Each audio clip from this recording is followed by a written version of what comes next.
है ज्ञानधारा चैनल। जैसा कि आप लोग जान रहे हैं कि हम लोग पेपर सॉल्व कर रहे थे आरपीएससी स्कूल लेक्चरर 2015 का, जिसके अंतर्गत 2 पार्ट्स में हमने 100 प्रश्नों को सॉल्व कर लिया था। इस वीडियो में हम लोग बात करेंगे 101 नंबर प्रश्न से लेकर 150 नंबर प्रश्न तक। ये वीडियो कंप्लीट होने के बाद 2013 में जो स्कूल लेक्चरर की जो परीक्षा कराई गई थी आरपीएससी के द्वारा, उस पेपर को हम लोग सॉल्व करेंगे। तो जो भी हम लोग पेपर सॉल्व कर रहे हैं, ये जो भी आगामी परीक्षाएं होंगी जो कि भूगोल से जुड़ी हुई हैं, चाहे वो यूपी पीजीटी हो, आरपीएससी स्कूल लेक्चरर की हो, या कॉलेज लेक्चरर की हो, या फिर आपका जीआईसी लेक्चरर की हो, या यूपी हायर एजुकेशन की एग्जाम हो, उन सभी में महत्वपूर्ण साबित होने वाली हैं। तो आइए देख लेते हैं 101 नंबर प्रश्न क्या पूछा गया है कि थार का मरुस्थल कब समुद्र का हिस्सा था?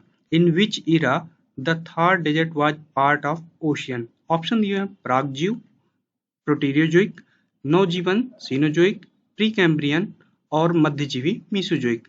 तो समुद्र का जो हिस्सा था वो था आपका मिडिल ओयोसीन जो आपका पीरियड था उसका पार्ट था, जो कि आता है आपका किसमें? नवजीवन या सीनोजोइक का पार्ट था। अगला जो प्रश्न पूछा गया है 102 नंबर कि नीचे दिए गए भारत के मानचित्र में उत्तरी पूर्वी भाग में स्थित 4 पहाड़ियों को क्रमशः ABCD के रूप में दर्शाया गया है। इनमें सही नामों की पहचान कीजिए। The following India map is showing the location of 4 hills in north east part of India as ABCD। Identify the correct name of hills. अब यहाँ पे A ये दिया है, B ये दिया है, C ये दिया है। ये देखिएगा आप, A है ये, फिर उसके बाद ये B दिया है, फिर ये C दिया है और ये D दिया। अब ABCD क्या दिखाता है ये आपको बताना है। तो आपका जो A है वो क्या दिखाता है? वो आपका डाफला रेंज है। B आपका पटकोई ब्रूम है, ये देखिएगा। C आपकी नागा पहाड़ियां हैं और D आपकी जो है मिजो पहाड़ियां। तो आप ये सीक्वेंस से याद रखिएगा और इसको याद करके आप आंसर लगा दीजिएगा। अब आपको बताते चलें कि जो आपका जो सीक्वेंस है, जो इराज हैं, जूलॉजिकल इराज हैं और पीरियड्स हैं, उनको अगर देखें तो जो जूलॉजिकल इराज हैं सीनोजोइक, मीसोजोइक, पैलियोजोइक, प्रोटीरियोजोइक और आर्कियोजोइक, और 4.6 बिलियन ईयर्स एगो अर्थ का फॉर्मेशन हुआ।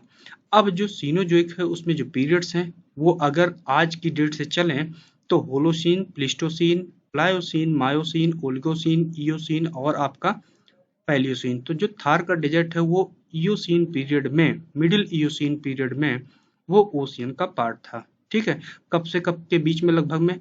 तो वो 33.3 मिलियन ईयर से लेकर आपका 55.8 मिलियन ईयर के पहले की बात है। अब उसके बाद जो मीसोजोइक है उसमें जो पीरियड्स थे वो आपका क्रिटेशियस, जुरेसिक और ट्रियासिक थे।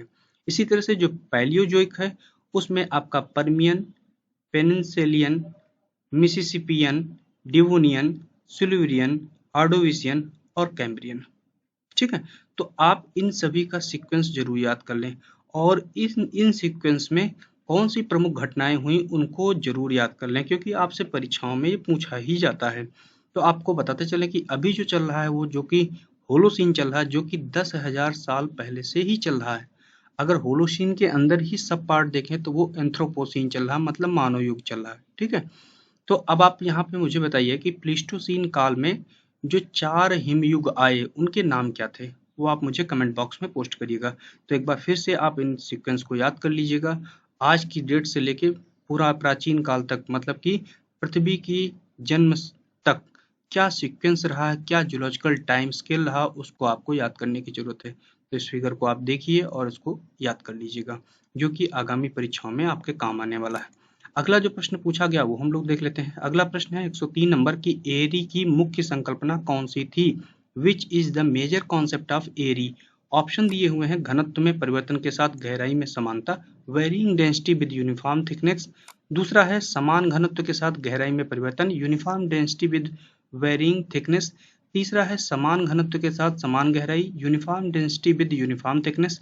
चौथा है घनत्व में परिवर्तन के साथ गहराई में परिवर्तन, varying density with varying thickness. तो आपका जो सही विकल्प है वो है कि समान घनत्व के साथ गहराई में परिवर्तन। अगला जो प्रश्न पूछा गया है 104 नंबर कि प्रवास के लिए गतिशीलता संक्रमण मॉडल किसने दिया? Mobility transition model for migration is given by. Option दिए हैं ली, जेलेंस्की, स्टोफर और जिफ। तो आपका जो सही उत्तर है वो है जेलेंस्की। अब ली महोदय ने भी जो है क्या किया था, प्रवास संबंधी सिद्धांत दिया था। जेके जिफ ने कोई सिद्धांत दिया था, कौन सा सिद्धांत दिया आप सोचिएगा और सोच के मुझे कमेंट बॉक्स में पोस्ट करिएगा। तो अब वहां पे पूछा जाता है रैंक साइज रूल। तो रैंक साइज रूल किससे जुड़ा हुआ है इन चारों ऑप्शन में से, तो आप मुझे कमेंट बॉक्स में पोस्ट करिएगा टिक लगा के। अगला जो प्रश्न पूछा गया है कि प्रकृति आदेशात्मक नहीं, वह अनुमति बोधक है, कथन किसका है? Nature is not a mandatory but permissive statement given by.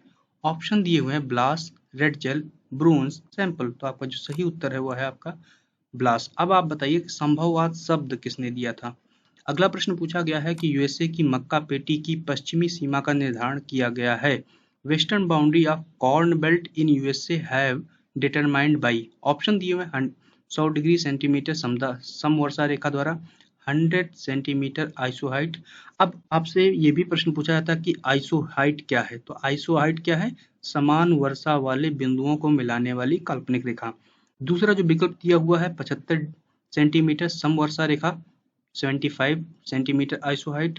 तीसरा है 50 सेंटीमीटर समवर्षा रेखा, 50 सेंटीमीटर आइसोहाइट, 65 सेंटीमीटर आइसोहाइट। तो आपका जो सही उत्तर है वो आपका है 50 सेंटीमीटर समवर्षा रेखा द्वारा यूएसए की जो मक्का पेटी है वो उसकी पश्चिमी सीमा का निर्धारण होता है। अगला जो प्रश्न पूछा गया 107 नंबर की फ्रांस का टोलूज औद्योगिक प्रदेश किस उद्योग के लिए प्रसिद्ध है?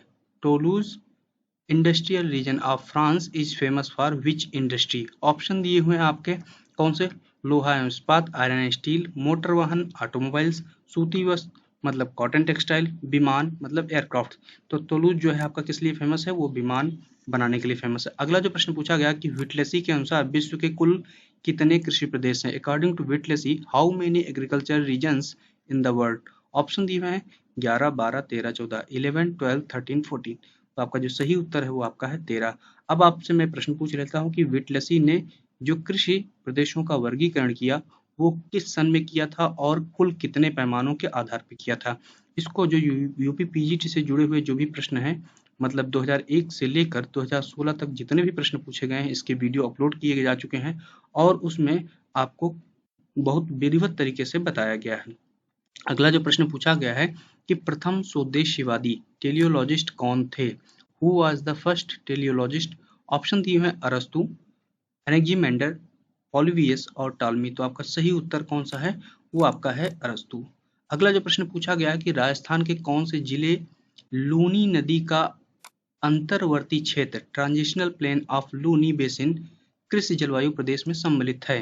Which district are included in transitional plain of Luni basin agroclimatic region of Rajasthan?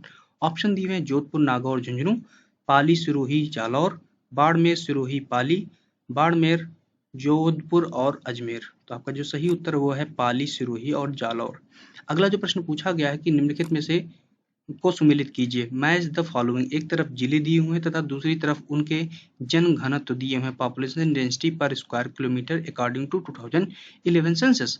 Option दिए हुए एक तरफ जयपुर है तो जयपुर का जन घनत्व कितना है 2011 के अनुसार? वो है आपका 595। इसी तरह से भरतपुर का जो है वो आपका 503 है। दौसा का जो है वो आपका, हाँ आप फिर से आप देखिएगा कि ये जो जयपुर है, जयपुर का आपका 595 जन घनत्व है और उसके बाद भरतपुर का जो है वो 503 है। ठीक है, आप इसको याद कर लीजिएगा। फिर उसके बाद दौसा जो है आपका वो आपका है 476 और अलवर जो है वो आपका है 438। तो इस तरह से आप इसको मिला दीजिएगा। अगला जो प्रश्न पूछा गया है कि थॉर्नवेट के अनुसार निम्नलिखित दिए गए राजस्थान के मानचित्र में कौन सा जलवायु प्रदेश दर्शाया गया है? According to Thornthwaite which climatic region is shown in the map of Rajasthan given below? तो आप देख लीजिए सबसे वेस्टर्न पार्ट जो है आपसे पूछा गया जो कि डेजर्ट का पार्ट है, तो आप उसमें बताइए कि कौन सा हो सकता है? तो वहाँ पे EAD प्रकार का जो है दिया है। अगला जो पूछा गया प्रश्न 113 नंबर की राजस्थान वानिकी एवं जैव विविधता परियोजना की सहायता से चल रही है।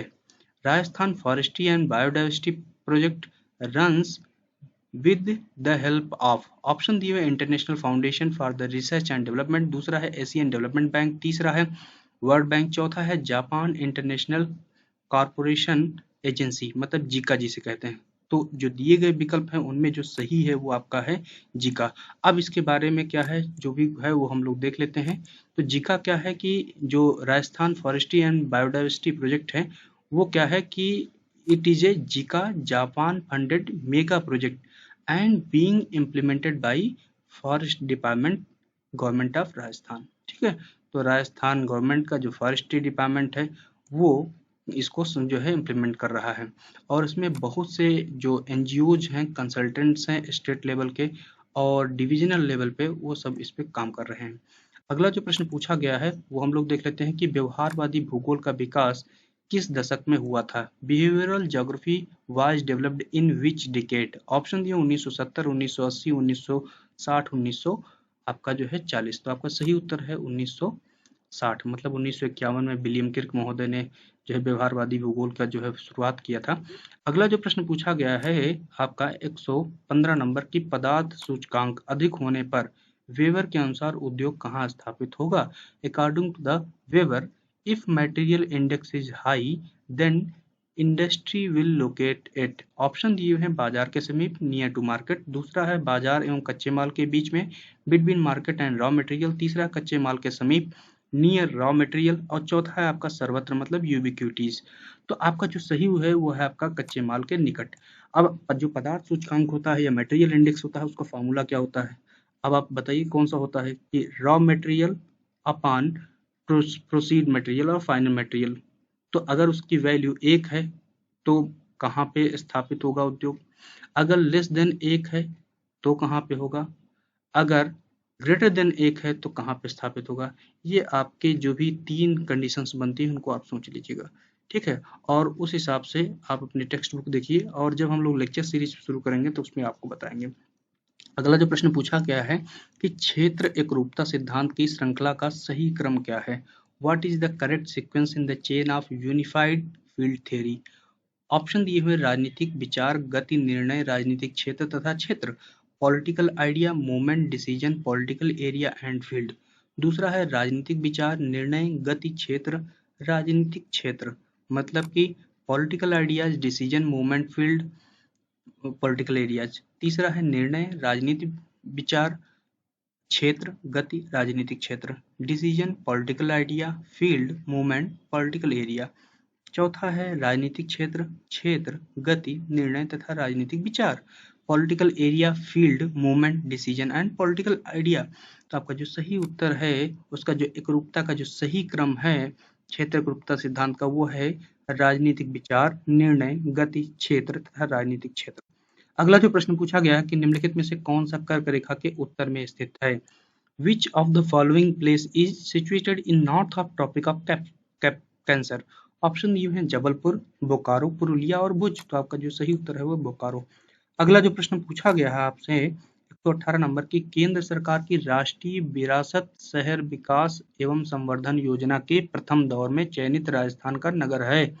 In first phase of national heritage city development and augmentation yojana of central government, the selected city of Rajasthan is, मतलब जो हृदय योजना थी उसके अंतर्गत ऑप्शन दिए हुए जयपुर, अजमेर, उदयपुर और जोधपुर। तो आपका सही उत्तर है वो है अजमेर। अगला प्रश्न पूछा गया है कि निम्नलिखित में से किस जनगणना दशक में लिंगानुपात में भारतवर्ष में सबसे अधिक गिरावट दर्ज की गई। During which census decade sex ratio in India registered the sharpest decline. Option दिए हुए 1951 टू 61, 1981 टू 91, 1961 टू 71, 2001 टू 2011। तो आपका जो सही उत्तर है वो आपका है 1961 टू 71। अगला जो प्रश्न पूछा गया है 120 नंबर कि सागरीय अधःस्थल विस्तार सिद्धांत की व्याख्या करते हुए हेस महोदय ने निम्न में से किस अवधारणा पर विचार नहीं किया है। Which one of the following facts was not considered by those while discussing the concept of sea floor spreading। Option दिए हुए हैं आपके वो देख लेते हैं कि मध्य महासागरीय कटक के साथ ज्वालामुखी क्रियाएं, volcanic activity along the mid oceanic ridge. दूसरा है महासागरीय नितल की चट्टानों में सामान्य व उत्क्रमण चुंबकत्व क्षेत्र की पट्टियों का होना, strips of normal and reverse magnetic field observed in rocks of ocean floor. तीसरा है विभिन्न महाद्वीपों में जीवाश्मों का वितरण, distribution of fossils in different continents. तीसरा है महासागरीय तली की आयु, age of rocks from the ocean floor. तो आपसे पूछा गया है कि जो अधः स्थल है उसकी व्याख्या करते हुए किस अवधारणा पर विचार नहीं किया गया। तो जो दिया गया विकल्प है आरपीएससी के द्वारा वो आपका ये है। अगला जो प्रश्न पूछा गया है सीखना है, लर्निंग इज ए, ऑप्शन दिए हुए ज्ञान का स्तर, स्टेज ऑफ नॉलेज। दूसरा है ज्ञान की ऊष्मा, पावर ऑफ नॉलेज। प्राणी मात्र के व्यवहार में सुधार लाने की प्रक्रिया, process for bringing improvement in A creatures behaviour. चौथा है आपका प्राणी मात्र के व्यवहार को प्रेरित करना, motivation in the creatures behaviour. तो आपका जो सही उत्तर है वो है प्राण मात्र के व्यवहार में सुधार लाने की प्रक्रिया सीखना है।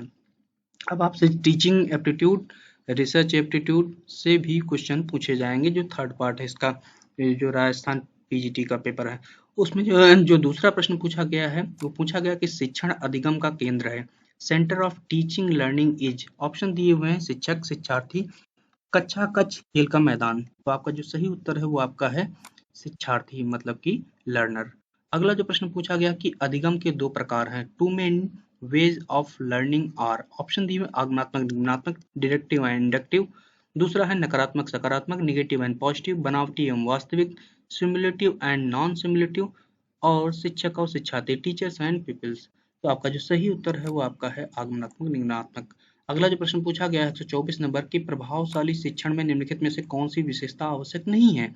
Which effective for the effective teaching which of the following characteristics is not necessary. Option दिए हुए हैं शिक्षक को विषय की जानकारी हो, नॉलेज ऑफ सब्जेक्ट मैटर। दूसरा है आत्मविश्वास द्वारा शिक्षण, टीचर कॉन्फिडेंस। तीसरा है अंग्रेजी भाषा की अच्छी जानकारी, good knowledge of English language.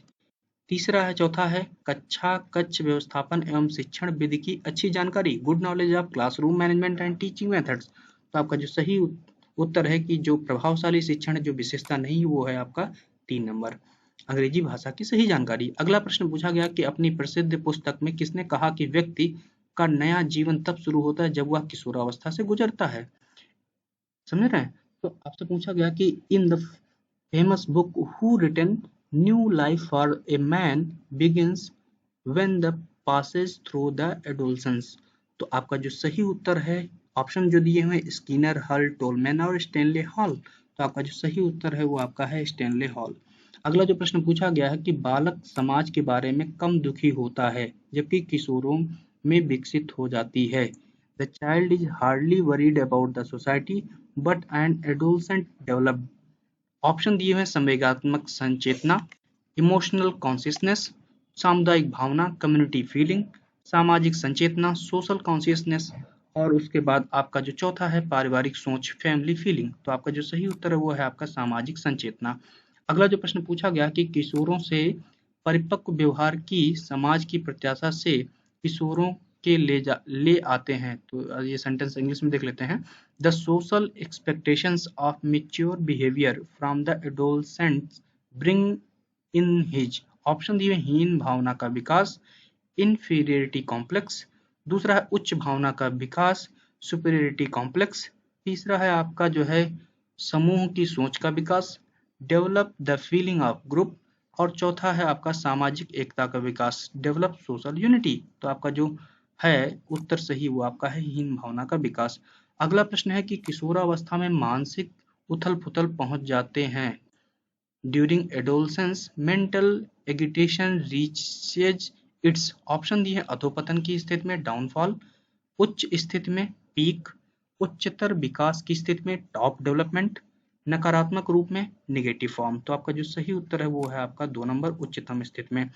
129 number प्रश्न पूछा गया है कि आवश्यक रूप से सीखना जुड़ा हुआ है उद्दीपन प्रत्युत्तर से। Learning is essentially the attaching of a response to stimulus is called. Option दिए हैं व्यवहारवादी उपागम, बिहेवियरलिस्ट अप्रोच, सामाजिक उपागम, सोशल अप्रोच, आर्थिक उपागम, इकोनॉमिकल अप्रोच, नैतिक उपागम, इथिकल अप्रोच। तो आपका जो सही उत्तर है वो है आपका व्यवहारवादी उपागम। 130 नंबर प्रश्न पूछा गया कि सीखना एक लक्ष्य आधारित क्रिया है, इसकी सफलता में कुछ कारकों का योगदान होता है। Learning is a goal oriented activity, the factors contributing for its success are. Option दिए हुए हैं वातावरण मतलब कि एनवायरनमेंट, दूसरा है विद्यार्थियों को बलयुक्त प्रेरणा strong motivation of the students. आगे के दो विकल्प आप लोग देखिए कि कौन सा विकल्प है। तो आपका तीसरा है कि विद्यार्थियों की मानसिक व्यवस्था mental setup of the students, और चौथा है आपका उपयुक्त सभी। तो आप बताइए कि जो सीखना है वो एक लक्ष्य आधारित प्रक्रिया है, तो इसमें आपके चारों ऑप्शन सही हो जाएंगे। अगला जो प्रश्न पूछा गया है कि विद्यार्थी विशेष शिक्षण क्रिया में रुचि रखते हैं यदि शिक्षक शिक्षण इकाई चयन करने तथा उसे संगठित इस प्रकार करे कि शिक्षार्थी स्वयं विकसित करेंगे। The student's interest in particular learning activity if the teacher select and organize the learning unit in such a way that the student will develop। Option दिए हुए सहायक सामग्री टीचिंग एड, दूसरा है रुचि लेंगे इंटरेस्ट इन इट, तीसरा है श्यामपट्ट कार्य ब्लैक बोर्ड वर्क, चौथा है आपका पाठ को पढ़ें। तो आपका जो सही उत्तर है वो आपका है रुचि लेंगे। अगला जो प्रश्न पूछा गया है 132 नंबर कि एक मानसिक रूप से स्वस्थ व्यक्ति मानसिक रूप से स्वस्थ व्यक्ति हर नई परिस्थिति को समझता है। मानसिक रूप से स्वस्थ व्यक्ति, ऑप्शन दिया है a mentally healthy person understand every new situation to adopt himself through mental health a person. Option दिया अच्छी प्रकार से समायोजित हो सकता है, कैन एडजस्ट वेरी वेल, दूसरा है कहीं भी समायोजित नहीं होता है, डू नॉट एडजस्ट एनीवेयर, तीसरा है समाज में अव्यवस्था उत्पन्न करता है, क्रिएट डिस्टर्बेंस इन सोसाइटी, चौथा है किसी भी परिस्थिति को नहीं संभाल सकता है, do not handle any situation. तो आपका जो सही उत्तर है वो आपका है कि अच्छी प्रकार से समायोजित हो सकता है। 133 नंबर प्रश्न पूछा गया कि किशोरों की मानसिक अव्यवस्था से शैक्षिक संस्थानों में क्या निदान कर सकते हैं। How we prevent mental ill health of the adolescent in the educational institutions. Option दिए हुए हैं स्वस्थप्रद वातावरण प्रदान करके बाय प्रोवाइडिंग हेल्दी एनवायरनमेंट, दूसरा है प्रभावशाली शिक्षण वातावरण प्रदान करते by providing effective teaching atmosphere, तीसरा है आवश्यकता आधारित पाठ्यक्रम प्रदान करके by providing need based curriculum, और चौथा है आपका उपयुक्त सभी या ओवरऑल। तो आपका जो है सही चारों हैं। अगला जो प्रश्न पूछा गया है कि अपने मानसिक स्वास्थ्य को सटीक रखने हेतु शिक्षक का क्या दायित्व है। What is the role of a teacher to maintain his mental health. Option दिए हुए कक्षाओं में शिक्षण नहीं करें, do not teach the classes, दूसरा है शिक्षक व्यवसाय के प्रति निष्ठावान नहीं रहें, not sincere about teaching profession, तीसरा है व्यवसाय के प्रति वफादारी, लॉयल्टी टू प्रोफेशन, चौथा है सही व्यवहार नहीं करें, नॉट बिहेव प्रॉपरली। तो अपने मानसिक स्वास्थ्य को ठीक करने हेतु शिक्षक का दायित्व है कि वो व्यवसाय के प्रति वफादारी करे। अगला जो प्रश्न पूछा गया है कि व्यक्तिगत निर्देशन में निम्नलिखित में से कौन सा बिंदु नहीं सम्मिलित होता है। Which step is not included in individual education guidance. Option दिए हुए समूह वैज्ञानिक परीक्षण ग्रुप साइकोलॉजिकल टेस्ट, दूसरा है विशेष मानसिक क्षमताएं स्पेशल मेंटल एबिलिटीज, तीसरा है अभिक्षमता एवं अभिवृत्ति एप्टीट्यूड एंड एटीट्यूड, और चौथा है व्यक्तिगत विशेषताएं पर्सनल कैरेक्टरिस्टिक्स। तो आपका जो सही उत्तर है वो है आपका समूह वैज्ञानिक परीक्षण। 136 नंबर प्रश्न पूछा गया है कि सूचना एवं संप्रेषण तकनीकी के शिक्षा के क्षेत्र में कौन सा प्रमुख लक्ष्य है। What are the main aims of information and communication technology in education. Option दिए शिक्षा एवं अनुसंधान जनित विषय सामग्री का अधिकाधिक संचार करना, communicate education and research subject matter, दूसरा है वर्तमान पीढ़ी को साइबर शिक्षा एज में भली भांति प्रतिस्थापित करना, orient the present generation in cyber education age, दूसरा है आपका डिजिटल पुस्तकालय स्थापित करना, to establish digital libraries, and उपयुक्त में से सभी या एबव ऑल। तो आपका जो चारों जो है उद्देश्य है। अगला जो प्रश्न पूछा गया कि शिक्षा में सूचना संप्रेषण तकनीकी की आवश्यकता क्यों है। What is the need of communication technology in education. Option दिए हुए शिक्षा की मांग की पूर्ति हेतु, to fulfil the demand of education, दूसरा है विद्यार्थियों की आवश्यकता अनुसार विषय वस्तु प्रस्तुत करने हेतु, to make a subject matter according to the need of the student, तीसरा है अध्ययन अध्यापन को अधिक सरल बनाने हेतु, to make teaching learning more easy, और चौथा है उपयुक्त सभी एबव। ऑल एबव, तो आपके चारों जो है सही हैं। अगला जो प्रश्न पूछा गया है कि कंप्यूटर के मुख्य कार्य क्या हैं? What are the main functions of computer? Option दिए हैं प्रदत्त संकलन, डेटा कलेक्शन, दूसरा है प्रदत्त संचयन, डेटा स्टोरेज, तीसरा है डेटा प्रोसेसिंग, मतलब कि प्रदत्त प्रोसेसिंग, और चौथा है उपरोक्त सभी। तो आपके सही सही है चारों विकल्प, ठीक है। अगला जो प्रश्न पूछा गया कि कंप्यूटर कार्यक्रम के मुख्य चरण कौन से हैं? What are the computer program main steps? Option दिए हुए हैं समस्या की सूची बनाना, प्रिपेयर लिस्ट ऑफ प्रॉब्लम्स, दूसरा है समस्या की चरणबद्ध करना, set the problems step wise, तीसरा है रेखा चित्र द्वारा विस्तार के चरण स्पष्ट करना, prepare a diagram explain the different steps of the program, and उपरोक्त सभी मतलब एवं ऑल। तो आपके चारों सही है। अगला जो प्रश्न है आपका कंप्यूटर से ही जुड़ा हुआ है कि कंप्यूटर से संबंधित शब्दावली कौन सी है? What are the technology related to the computer? Option दिए हैं सॉफ्टवेयर पैकेज, उसके बाद आपका परिचालन पद्धति, operating system, read only memory, RAM जिसे रोम जिसे बोलते हैं, और उपयुक्त सभी। तो आपके चारों सही है। अगला जो प्रश्न पूछा गया है आपका आईटी से कि सूचना संप्रेषण तकनीक के मुख्य कार्य कौन से हैं? What are the main roles of information communication technology? Option दिए सूचनाओं के संग्रहण करना, कलेक्शन ऑफ इंफॉर्मेशन, दूसरा है सूचनाओं का संप्रेषण या हस्तांतरण करना, कम्युनिकेट एंड ट्रांसफर इंफॉर्मेशन, तीसरा है सूचनाओं का पुनरुत्पादन करना, रिट्राइवल ऑफ द इंफॉर्मेशन, चौथा है आपका उपयुक्त सभी। तो आपका जो है सभी है। अगला जो प्रश्न पूछा गया 142 नंबर कि शिक्षा में सूचना संप्रेषण तकनीक का प्रयोग, application of information and communication technology. Option दिए हुए हैं कि शिक्षा में सूचना संप्रेषण तकनीक का प्रयोग करना, use of information technology in teaching, दूसरा है संसाधनों की सहभागिता में सूचना संप्रेषण तकनीक का उपयोग करना, distribution of infrastructure and use of information technology, तीसरा है शिक्षकों की व्यवसायिक प्रगति की सूचना संप्रेषण तकनीक का प्रयोग करना, use of information technology in professional growth of teacher, और चौथा आपका है उपयुक्त सभी। तो आपका जो है चारों विकल्प सही है शिक्षा में सूचना संप्रेषण प्रौद्योगिकी का उपयोग करने में। 143 नंबर प्रश्न पूछा गया है कि अधिगम से तात्पर्य है लर्निंग मीन्स। ऑप्शन दिए व्यवहार में अस्थायी परिवर्तन लाना, bringing temporary change in the behaviour, दूसरा है अभ्यास व शिक्षण में परिपक्वता लाना, bringing maturity of in practice and teaching, तीसरा है आपका प्रत्यक्ष व अप्रत्यक्ष अनुभवों के माध्यम से व्यवहार में अपेक्षित परिवर्तन करना, bringing expected changes in behaviour through direct and indirect experiences, तो चौथा है आपका कि वातावरण से संबंधित आवश्यकताओं की पूर्ति हेतु व्यवहार में होने वाले कुछ परिवर्तन करना, making few changes in behaviour for fulfilment of needs related to environment. तो आपका जो तीसरा विकल्प है वो अधिगम का मतलब है कि प्रत्यक्ष या अप्रत्यक्ष अनुभवों के माध्यम से व्यवहार में अपेक्षित परिवर्तन करना। 144 नंबर प्रश्न पूछा गया है कि अगर एक छोटे बालक ने अपनी रोटी पानी में गिरा दिया तो दूसरा छोटा बालक उसे रोटी देने के पक्ष में नहीं होगा, लेकिन एक किशोर उस बालक की छोटी आयु को ध्यान में रखकर दूसरी रोटी देने को सहमत हो जाएगा। किशोर का यह व्यवहार है। और अब इसका इंग्लिश वर्जन देख लेते हैं कि if a small child dropped his or her roti in water, then the other small child will not be in favour to giving roti to him or her. However, an adolescent will agree to give him her another roti, keeping in view his her young age.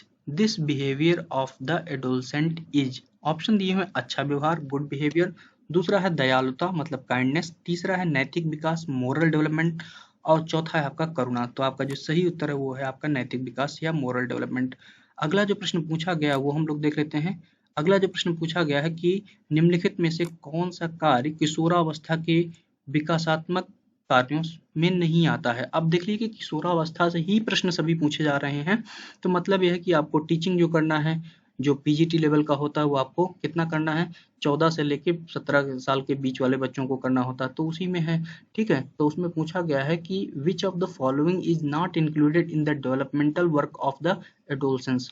Option दिए हैं स्थूल या सूक्ष्म कार्य, व्यापार हेतु सभी तरीके के आवश्यक संप्रत्ययों का विकास होना, development of all kinds of essential component concepts for the micro और माइक्रो बिजनेस, दूसरा है अपनी एक अलग पहचान बनाने की ओर बढ़ना, leading towards making his her own in identity, तीसरा है अधिक आत्मनिर्भरता की ओर उचित कदम बढ़ाना, taking appropriate step towards more self dependence.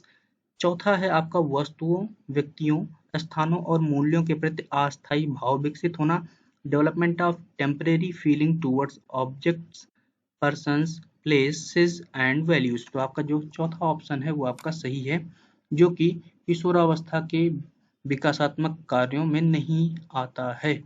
अगला जो प्रश्न पूछा गया है कि निर्मितवाद के प्रत्यय से संबंधित कौन सा महत्वपूर्ण कथन है। Most appropriate statement regarding concept of constructivism is. Option दिए वाद, विवाद और चर्चा के द्वारा विचारों का निर्माण करना, construction of thoughts bye debate and discussion. दूसरा है कक्षा कक्ष में शिक्षक द्वारा समझाकर विचारों का निर्माण करना, construction of thoughts bye explanation provided by the teacher in classroom. तीसरा है कक्षा कक्ष में विद्यार्थियों द्वारा माता पिता के निर्देशानुसार विचारों का निर्माण करना, construction of thoughts by students in classrooms as directed by their parents. चौथा है पाठ्य सह सामग्री गतिविधियों द्वारा ज्ञान प्रदान करना, गेनिंग नॉलेज थ्रू को करिकुलम एक्टिविटीज। तो आपका जो सही उत्तर है वो आपका पहला है कि वाद विवाद एवं चर्चा के माध्यम से विचारों का निर्माण करना। अगला जो प्रश्न पूछा गया कि संवेगात्मक बुद्धि के विकास हेतु आवश्यक नहीं है, which of the following is not essential for development of emotional intelligence. Option दिए हैं संज्ञानात्मक कौशल मतलब कॉग्निटिव स्किल, दूसरा है मानसिक विकास मेंटल डेवलपमेंट, तीसरा है भावनात्मक क्षेत्र की योग्यताएं एबिलिटीज ऑफ इफेक्टिव डोमेन, और चौथा है आपका मार्गांतरणीय एवं शोधन मतलब चैनलाइजेशन एंड रिफाइनमेंट। तो आपका जो आवश्यक नहीं है संवेगात्मक बुद्धि के विकास हेतु वो है आपका चैनलाइजेशन एंड रिफाइनमेंट। अगला जो प्रश्न पूछा गया है कि मूल प्रवृत्ति जिज्ञासा से संबंधित संवेग है, the emotion accompanying the instinct of curiosity is। Option दिए हुए आश्चर्य मतलब वंडर, भय फियर, क्रोध एंगर एंड विषाद मतलब डिस्ट्रेस। तो आपका कौन सा जो है सही है कि जो मूल प्रवृत्ति जिज्ञासा से संबंधित संवेग नहीं है वो आपका है आश्चर्य। ठीक है, पहला नंबर। अगला जो प्रश्न पूछा गया है कि निम्नलिखित में से कौन सा सूचना एवं संप्रेषण तकनीक से संबंधित नहीं है, which of the following is not associated with information and communication technology. Option दिए हुए हैं लैन, मैन, ओएन एंड वैन। तो आपका जो है ये सही नहीं है, और इन सब के आपको फुल फॉर्म मालूम होंगे कि लैन, मैन और वैन के क्या होते हैं, आप मुझे कमेंट बॉक्स में पोस्ट करिएगा। और इस वीडियो का जो अंतिम प्रश्न है कि निम्नलिखित में से कौन सा एक अधिगम के स्थानांतरण का प्रकार नहीं है, which of the following is not A type of transfer of learning. Option दिए सकारात्मक स्थानांतरण पॉजिटिव ट्रांसफर, दूसरा नकारात्मक स्थानांतरण नेगेटिव ट्रांसफर, तीसरा दूरवर्ती स्थानांतरण डिस्टेंट ट्रांसफर, और चौथा है शून्य स्थानांतरण मतलब आपका जीरो ट्रांसफर। तो अधिगम स्थानांतरण का जो प्रकार नहीं है वो है आपका दूरवर्ती स्थानांतरण। तो उम्मीद है कि ये जो 50 प्रश्न आपको बताए गए हैं उनमें से ज़्यादातर प्रश्न आपके टीचिंग एप्टीट्यूड और रिसर्च और कंप्यूटर साइंस से जुड़े हुए थे, लेकिन जो शुरुआत के आपके प्रश्न हैं वो आपके ज्योग्राफी से जुड़े हुए थे। ठीक है, तो जो ज्योग्राफी से जुड़े हुए हैं और जो ये जुड़े हुए हैं उनको आप दोनों को देख सकते हैं, लेकिन अगर केवल ज्योग्राफी की आप तैयारी कर रहे हैं तो आप शुरुआत के ही कुछ प्रश्न मतलब कोई जो शुरुआत के 20 प्रश्न हैं उन्हीं को आप देख सकते हैं, और उसके अलावा जो शेष 30 प्रश्न है वो आपके टीचिंग से जुड़े हुए हैं, टीचिंग एंड लर्निंग से। तो जो भी लोग राजस्थान पीजीटी की परीक्षा दे रहे हैं उनके लिए बहुत महत्वपूर्ण हो सकते हैं, और जो भूगोल के प्रश्न हैं वो आगामी आने वाली सभी परीक्षाओं के लिए महत्वपूर्ण होंगे। उम्मीद है कि जो भी आपसे प्रश्न पूछे गए हैं और जो भी आपका एक्सप्लेन किया गया है वो आपके लिए लाभकारी होगा। जो प्रश्न आपसे पूछे गए उनको आप कमेंट बॉक्स में पोस्ट करिए, और अगली वीडियो में हम लोग मिलते हैं और एक नए प्रश्न पत्र को उठा के उसको सॉल्व करते हैं। धन्यवाद।